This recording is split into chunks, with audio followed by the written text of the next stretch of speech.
반갑습니다 여러분. 오늘은 왜 차를 사는 게 인생에 불리한지에 대해서 살짝 얘기를 해보고자 합니다. 첫 번째로는 당연히 요 머니입니다. 여러분이 차를 삼으로써 드는 비용과 차가 필요할 때마다 택시나 쏘카를 탈 때 비용을 비교해 보신 적이 있으신가요? 제가 지금 한번 그거를 비교를 한번 해보겠습니다. 길에 흔히 보이는 소나타를 기준으로 보면 한 달 유지비만 30만원 정도가 듭니다. 여기에 감가라든지 소모품, 벌금 등 따지면 한 달에 보수적으로 잡아도 60만원이 듭니다. 근데 여기 꼭 추가로 고려해야 되는 게 있죠? 여러분, 근데 우리가 운전을 하다 보면 사고가 일어나죠. 이 사고에 대한 비용도 꼭 고려를 하셔야 됩니다. 2019년 통계 자료에 의하면 물적, 인적 피해만 따져도 1인당 1년에 평균적으로 100만원 가량이 든다고 합니다. 이것저것 다 따져보면 1년에 소나타 기준으로 820만원 정도 잡아야 합니다. 근데 여러분, 우리가 필요할 때마다 나가서 택시를 잡아서 탄다고 하면 얼마나 들까요? 현재 기준으로 택시를 30분 동안 타면 15,000원 정도가 나와요. 여러분, 이 30분이면 저기 홍대에서 저쪽 강남까지 갈 수 있는 시간입니다. 우리가 매일매일 이 정도 택시를 타도 한 달 동안 45만원 정도 나옵니다. 1년 동안 매일매일 타도 540만원 정도가 나온다는 계산이 됩니다. 만약 여러분이 돈을 모으고 싶다면 그냥 택시를 타세요. 타고 싶을 때마다. 근데 주말에 근교 여행을 가셔야 된다고요?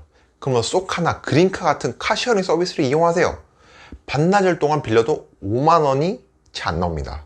다음으로 또 굉장히 중요한 게 이 시간과 피로도입니다.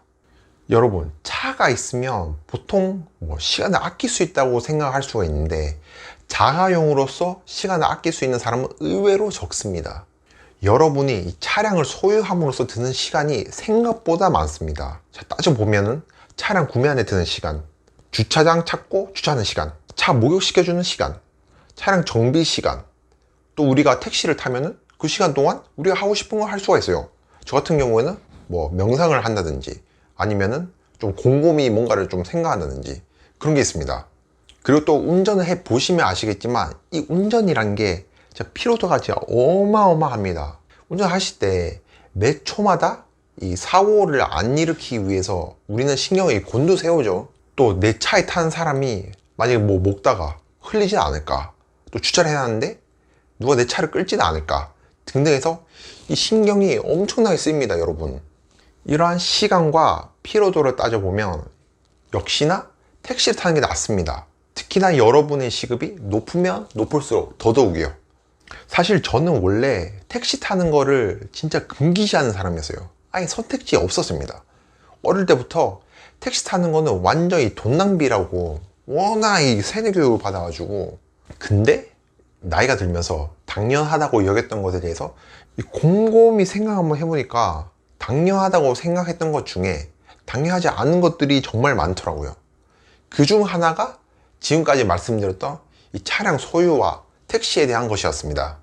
여기에 더해서 추가적인 장점으로는 제가 차가 없다고 나에게 실망하거나 만나지 않는 사람을 고를 수가 있다는 겁니다. 차가 없으면 안 만난다고 하는 사람과 어쩌다가 만나서 이 결혼까지 한다고 생각을 해보세요. 그럼 인생 어떻게 되겠나요? 완전 조지겠죠. 그럼 오늘 영상 봐주셔서 감사하고 다른 의견 있으시면 댓글로 부탁드립니다. 그럼 들어가세요.